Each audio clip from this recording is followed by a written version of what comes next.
Hey Calvary kids, it's so great to see you today. This week we have a really cool story to tell you. Today we'll be talking about Timothy and how God used him to make a difference. You see, God created you in his image so that each of you can do a great work.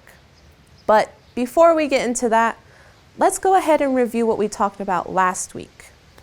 So, last week we saw how Lydia used her gift of dyeing and selling purple fabric. She would then use the money from selling the purple fabric to help Paul, his friends, and her church. We learned that we all have a unique gift given to us by God, and that we must use it to help others. Our gifts aren't meant to make us look good. Our gifts are meant to help and to point others to God. With that being said, let's go ahead and jump into this week's story. This week's story is about Timothy in the book of 1 Timothy. Now, one day, Paul and Barnabas were traveling around to different places and spreading the gospel. When Timothy had heard about Paul's message and his journey, Timothy became a believer. And a few years passed, and Paul was looking for someone who would travel with him to encourage more believers. Paul had heard about how Timothy became a faithful disciple of Jesus, and Timothy was a perfect fit for the job. Paul gave Timothy a special mission to go and show a church an example of what it meant to follow Jesus. But you see, Timothy was still a young man at the time, and he thought that he was too young and that maybe he just wasn't the right person for such a big job. But Paul encouraged him and told him that he didn't have to wait until he was older to make a difference. Timothy could make a difference right then and there. Today's bottom line is you can make a difference right now. You see, you don't have to wait until you're older to show others what God is like. He created you to show others what he's like in your own special way. So let's jump into our Bible story to see how God used Timothy as an example.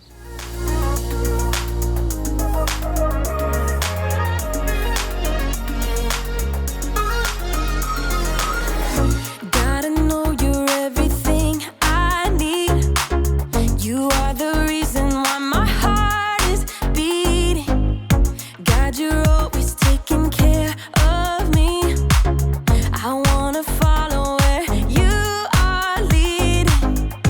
Ooh, I don't wanna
The Bible. It's 66 books of history, stories, letters, and poetry that fit together to form God's one big story. The epic adventure of how He created us and loves us so much that He made a way to rescue us. As we travel through the Bible, from Genesis to Revelation, we discover people who met God and found their lives changed forever. Now, for an amazing story, inspired by the book of 1 Timothy, chapter 4, verse 12. Timothy of Lystra must have felt like he lived in two worlds. His mother, Eunice, and his grandmother, Lois, both were Jewish and believed in the one true God. Hear, O Israel, the Lord our God, the Lord is one. Hear, O Israel, the Lord our God, the Lord is one. But Timothy's father was Greek and likely not a believer. Just work hard and be a good man, son. That's what really matters. Okay, Dad. One day, two men arrived in Lystra. Timothy may have heard them speaking in the center of town. Jesus is the Christ, the Son of the living God. You can turn to Him now. One of the two men even healed a man who had never been able to walk. The crowd was amazed. The gods have come down to us in human form. Uproar engulfed the city. People even tried to offer sacrifices to the two men, Paul and Barnabas, as if they were gods. But in the middle of the chaos, a group of Jews from nearby towns where Paul and Barnabas had preached showed up and convinced everyone to attack the man with stone and stake. Though the Jews dragged Paul outside the city and left him for dead, Paul got right back up. Timothy really surely heard about it. The power of this Jesus is real. Paul left for Derbe the next day and returned again to Lystra. Timothy, his mother, and grandmother all listened to Paul's teaching, and all three became believers in Jesus. Paul continued on his journey, but left behind a small, thriving new church. We must pray each day. And teach each other. Timothy, in the meeting tomorrow, you should tell the story Paul shared. The one about how Jesus raised a dead man. Oh, but I don't really like to talk in front of people. I think you shall do very well. By the time Paul had returned several years later, Timothy had become a faithful disciple of Jesus. Everyone at the church spoke well of him. Timothy knows all the Hebrew scriptures. He is kind to everyone, not just those who are Jewish. And his father is a Greek man? Oh, yes. Paul was looking for someone to help encourage new churches, someone who knew God's words, someone who could speak to people from all different backgrounds. Timothy, I'd like you to travel with me and Silas and Luke. Me? Of course you. Oh, but there are others older than me with more experience. They're bold. They're better at speaking. You're the one God has chosen for this job. Wow. Well, okay. The elders of the church laid their hands on Timothy and prayed for him. God's Spirit provided Timothy with everything he would need for the work ahead. Amen. We leave tomorrow. Over the next years, Timothy traveled with Paul all around the land to help encourage believers and start new churches. While they spent time in Ephesus, Paul gave Timothy a special mission. I want you to go to the church in Corinth. On my own? You're like a son to me. I trust you completely. The church there needs to see an example of what it means to follow Christ. And, well, you're it. Timothy went to Corinth. Over the years, Timothy became Paul's right-hand man. Paul even put him in charge of the church in Ephesus. The leaders in Ephesus are so much older than I am. Will they even listen to me? Your age doesn't matter.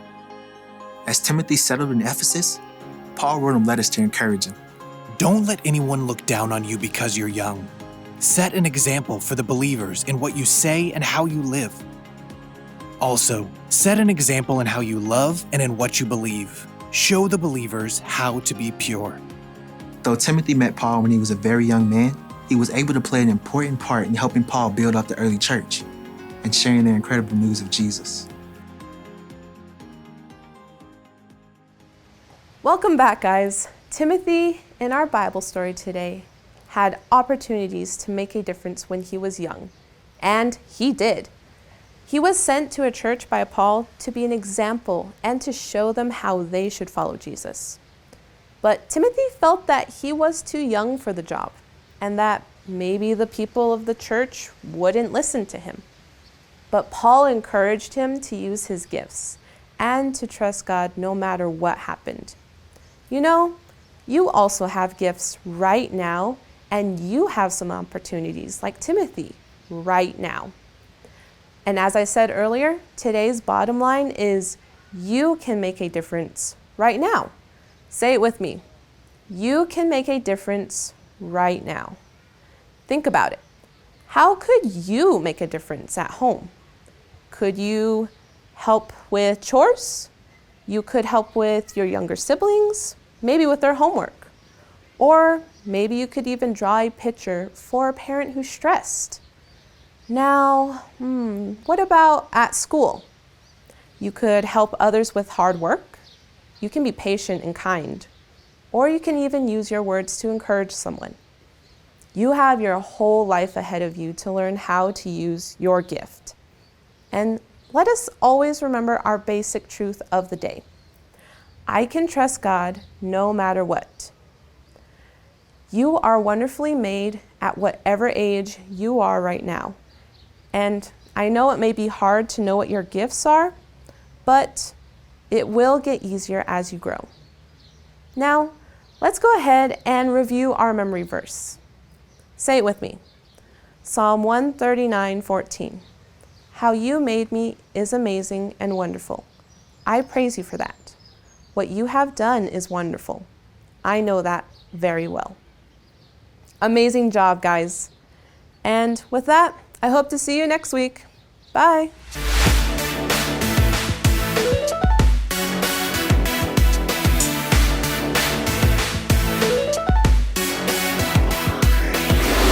Monday morning, up and running. It's just begun.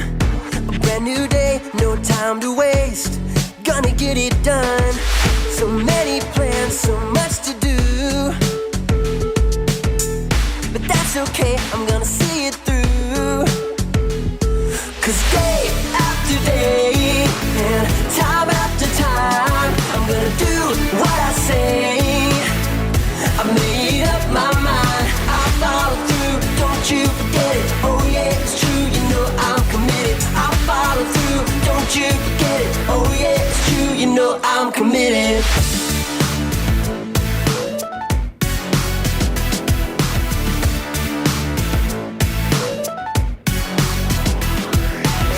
Gonna make a plan, I know I can see it to the end.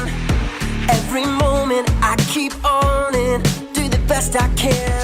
I won't give in, I won't give up. No, gotta give my all and that's enough. Hey, 'cause day after day and time after time, I'm gonna do what I say. I made up my mind, I'll follow through. Don't you forget it, oh yeah, it's true. You know I'm committed, I'll follow through. Don't you forget it, oh yeah, it's true. You know I'm committed. 'Cause day after day and time after time, I'm gonna do what I say. I made up my mind, I'll follow through. Don't you forget it, oh yeah, it's true. You know I'm committed, I'll follow through. Don't you forget it, oh yeah, it's true. You know I'm committed. I won't give in, oh, I won't give up, no. Gonna give my all, yeah, and that's enough. I won't give in, oh, I won't give up, no. Gonna give my all, yeah, and that's enough. 'Cause day after day and time after time, I'm gonna do just what I say.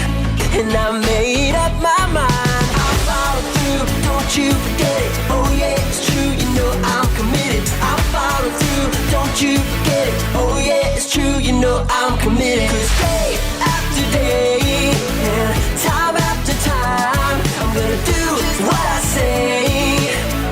I made up my mind, I'll follow through. Don't you forget it, oh yeah, it's true. You know I'm committed, I'll follow through. Don't you forget it, oh yeah. know I'm committed.